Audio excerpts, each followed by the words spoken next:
I want to do now is focus on this code right here. So I noted in the previous code that when you want to run ZIO code in sequence, you have to use something like flatMap here to say, well, what I want to do is I want to prompt for the name, and then I want to run this code right here. That's the way we do things in ZIO, but that's only one way to do things in ZIO. And it turns out that when code gets longer, if you had to keep flat mapping every time you want to say and then, your code is going to get really, really ugly. So, fortunately, what happens here, and if you've seen my previous Scala videos, you know that the name flatMap has a special meaning to for expressions. So what we're going to do now is replace that flatMap code. And actually, let me go back to that and copy that. Let's comment that out. Move things around here just a bit. I want to just keep that visible for the time being, because what we're going to do is replace that code with a for expression. So I'm going to put this down on a separate line so it's a little bit easier to see. But if you think about the code, what we were doing is the first thing we're doing is we want to prompt for the name, and then we get a name back from the user. So we're going to say for name, and now I want to prompt for the username. And the way you do this with a for expression is you say, and then what I want to do is I want to print that name, and we have that name right there. And let me just fill this in, and we'll come back and talk about that more. And when we say when we're done, we want to yield nothing, or more accurately, we want to return the unit value. And what it turns out is that this code right here is the exact equivalent of this for expression right here. But the thing is, this code right here that I have highlighted is going to be more easy to read when we start adding more lines here and here. As I mentioned, if I kept going with this code right here, we'd have a flat map curly brace, and then inside of that you'd have another flat map curly brace, and so on and so on. Anytime you say and then, you would have another flat map. And that's the same thing here, except up here, anytime you say and then, you'll just add another line inside of this code right here. And I'll show that more in just a few moments. But for now, you just need to know that this code is the equivalent of this code. And the important thing is this code is easier for humans to read. So I'll save that, and let me run that again. And again, I'll type in Alvin, and we get that result. And I want to come back here. I kind of glossed over something I do need to cover. When you prompt for name, you do get a string result back. And so I'm calling that result the variable name. And as I showed in the previous video, there's nothing special about that variable name. It could be called the name, something like that. But I'm going to go back to this name right there. So that line I hope makes sense. We're calling prompt for name, and then the name variable is what we're getting out of that right there. Then when we call print name, what happens here when you call print name is we're passing in the name parameter right there, but we're getting unit back. We're getting nothing back from that. And the way you do this in Scala and the way we do this in ZIO is that when you're getting nothing meaningful from this code that I have highlighted on the right side, what you do is you just put an underscore over here on the left side. And this underscore just means, hey, I'm not interested in whatever you're returning. I'm not interested in it.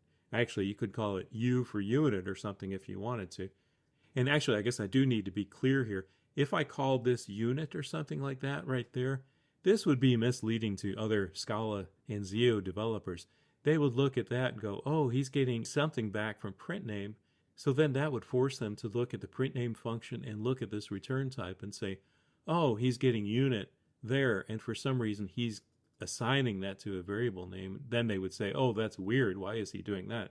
So again, whenever you get something back that's not meaningful, such as a unit type right here, we use an underscore here. So what's running through my mind is, in part, this is a convention, but in part, it's also really valuable to other Scala and ZIO developers, because as soon as you see that as a Scala ZIO developer, you can say, oh, there's nothing important being returned over here. So I don't want to belabor that anymore, but I did want to mention both where that underscore comes from and, again, why we would not put a parameter name there like that, and we would just do that.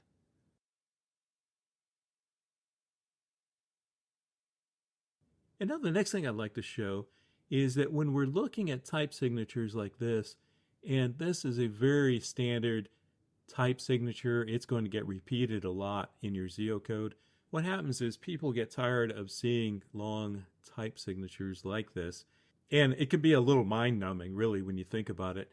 And because this happens so often, where you have this type that is ZIO, and the environment is any, and the possible exception is nothing, people get tired of looking at this code. It's a little mind-numbing. I'm trying to think of a good way to say that, but it's just verbose, and it's also mind-numbing. So what we do is, I'm going to keep that other one around and comment that out. But it turns out that ZIO has these type aliases. So there's one called UIO, and what that allows us to do is get rid of that. So we get rid of this type signature there, and we replace it with the UIO part right there. So actually, I'm going to get rid of all of that in that. And I just want to put up here, how about this?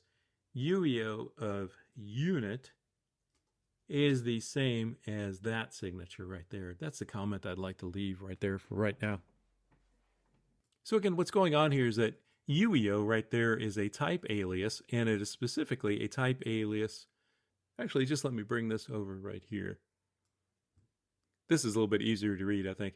So again, ZIO is the core data type, and these guys right here are aliases that we can use. So the one I'm looking at right now is called UIO, and a UIO of A is a type alias for a ZIO of any, nothing, and A. And then if I go to this UIO page right here, you'll see that the U stands for unexceptional. So unexceptional means that we don't care about the environment, and it's not going to throw an exception. So we don't have to see these two types over and over again. The only thing that's really important is the return value of here. So again, a key here is that U stands for unexceptional.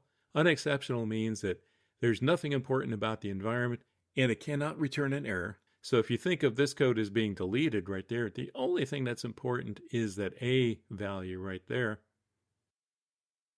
And then when I come back to the code over here, you could see this is not important. This is not important. The only thing that's important is unit. So we say we have a UIO of type unit.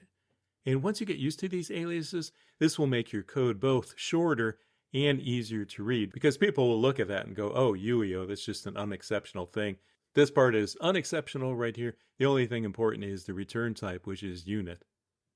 And I don't think I actually covered this properly earlier, but the important part is that UIO of A is a type alias for ZIO of any, nothing, and A. So the A part was the important part. So A is a generic type parameter, and in our specific case over here, the type is unit. So that's saying UIO of unit is the same thing as ZIO of any, nothing, and a unit over here. That's the part I wanted to make sure I did cover.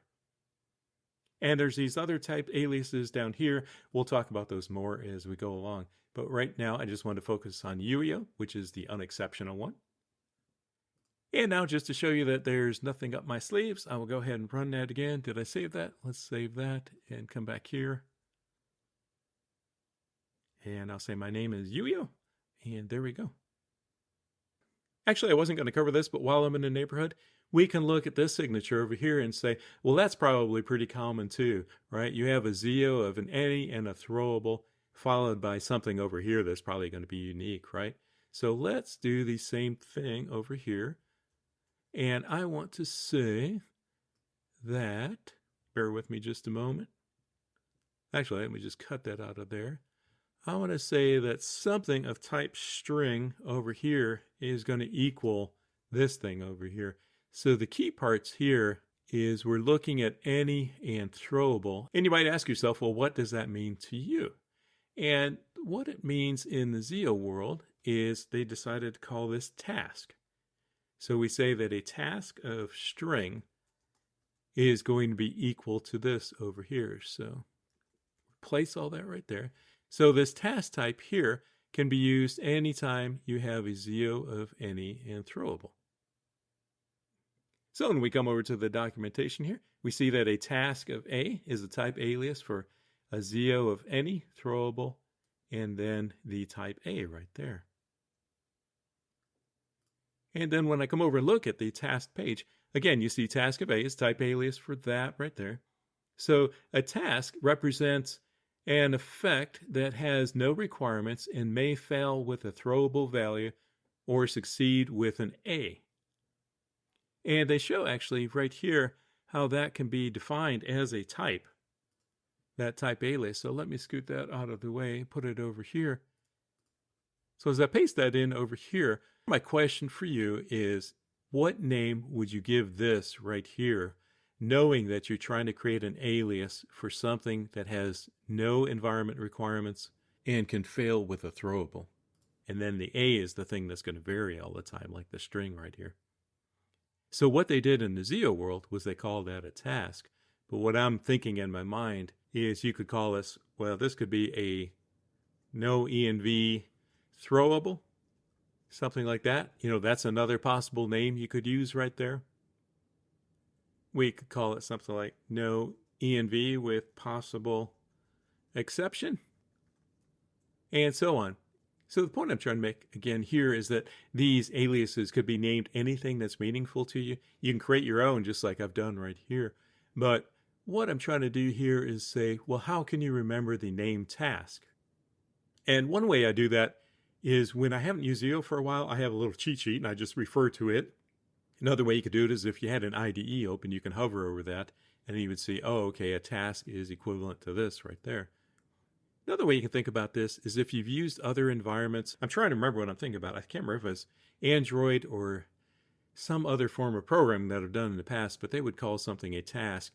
And basically it was anything that had to go off, and I believe it ran on another thread, and it could possibly die with an exception. And if it succeeded, it would return the value right here. So that's a way that I think of task in the ZIO world, is I know that, for instance, if I'm going to run just a simple task on another thread, it's not going to have any environment. It can possibly fail with a throwable. And if it succeeds, it's going to return whatever value I say here. So that's a way I can think of a task personally. And one thing I want to note here is that this alias is specifically for a throwable right here. So what this means is we don't care about that exception in here. So we can write code like this anytime we don't care about that exception and we don't mind it being dealt with as a throwable. But if you want to deal with it as something more specific, like an IO exception or a number format exception or something like that, a task might not be appropriate for you. In that case, you would want to go back to something like the ZIO type that I have here and then work with that as an IO exception. And if I can offer a little bit of a summary here, I did not mean to get into these type aliases quite so much as I did. I did plan on showing the UIO type here, and then I thought, well, while I'm in this neighborhood, I'll just go ahead and show task. So I went a little bit further down this line than I had planned to originally. And the only other thing I want to say right now is that these are the common 5 type aliases for the ZIO types. So IO is another one here. As you can imagine, it's used for input, output. And in most cases where you're reading and writing, such as from files, you're not going to have any environment requirement. And the only parameters that are important are the E and A. So that's what they show inside of the IO, is that when you're reading and writing, you can potentially throw an exception. So that's that type right there, which you would declare. And then hopefully you're going to get a return value, and that's going to be the type A right here.